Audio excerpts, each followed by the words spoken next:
చూస్తున్నారు మామూలు సాధారణ రోజుల్లో చూసేదానికంటే ఇప్పుడు కెరటాలు ఎంత విరుచుకుపడుతున్నాయి మీరు చూసారు. ఇప్పుడు నేను ఉప్పాడ తీరానికి మిమ్మల్ని తీసుకుని వెళ్తున్నాను. ఉప్పాడ తీరం అత్యంత కోతకు గురయ్యేటటువంటి ప్రాంతం. ఉప్పాడ నుంచి సమాచారం అందించడానికి మా ప్రతినిధి రాజేష్ మనకు అందుబాటులో ఉన్నారు. రాజేష్, ఉప్పాడ తీర ప్రాంతంలో అలలు ఏ విధంగా ఉన్నాయి? మొంతా తుఫాను ప్రభావం ఏ విధంగా ఉంది? మోంతా తుఫాను ఎఫెక్టు ప్రారంభమైందని చెప్పాలి. తీరాన్ని తాకే ముందు ఏ విధంగా ఉంటుందో అలాంటి ప్రళయమే ప్రస్తుతం ఉప్పాడ వద్ద ఉన్నాను. ఒకసారి సముద్రపు అలల కెరటాలు ఏ విధంగా ఎగసి పడుతున్నాయో మీరు చూడొచ్చు విజువల్స్లో. ఏ విధంగా ఏ స్థాయిలో భీకరంగా విరుచుకోబడుతుందో సముద్రం మనం చూస్తూ ఉన్నాము.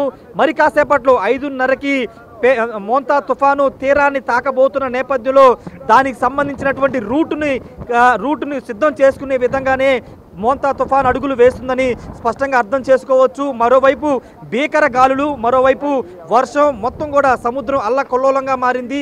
వాస్తవంగా ఉప్పాడ వద్ద సముద్రం ఎప్పుడూ ఇలా ఉండదు.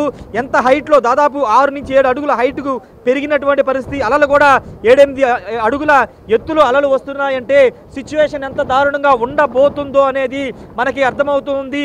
మరి కాసేపట్లోనే మోంతా తన ప్రళయాన్ని చూపించబోతుంది.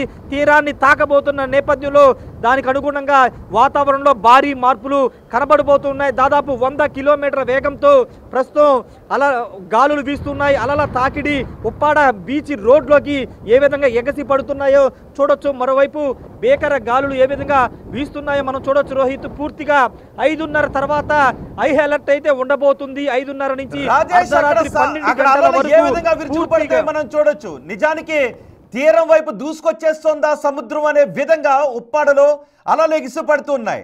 మామూలుగానే ఉప్పాడ అత్యంత తీవ్రమైన కోతకు గురయ్యేటటువంటి ప్రాంతం. ఇప్పుడు ఆ రాక్షసాలను, భయానకాలను చూసి అక్కడ జనం ఏమంటున్నారు?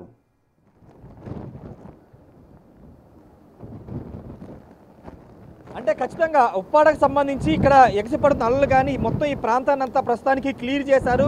ఎవరూ ఉండడానికి వీల్లేదంటూ పోలీసులు కూడా ఇక్కడే మోహరించి మొత్తం కూడా క్లియర్ చేసినటువంటి పరిస్థితి. పోలీసుల మోహరింపు, ఆ రెవెన్యూ అధికారులు కూడా ఇక్కడికి తరలి వచ్చారు. ఎందుకంటే వచ్చేది చాలా పెద్ద తుఫాన్ అని ఇప్పటికే చెప్పిన నేపథ్యంలో దానికి అనుగుణంగా మత్స్యకారులందరూ కూడా ఇక్కడికి తరలించారు. ఒకసారి చెట్లు ఏ విధంగా ఊగుతున్నాయో, గాలి తీవ్రత ఏ విధంగా ఒకసారి మన కెమెరామెన్ సీన్ చూపిస్తారు.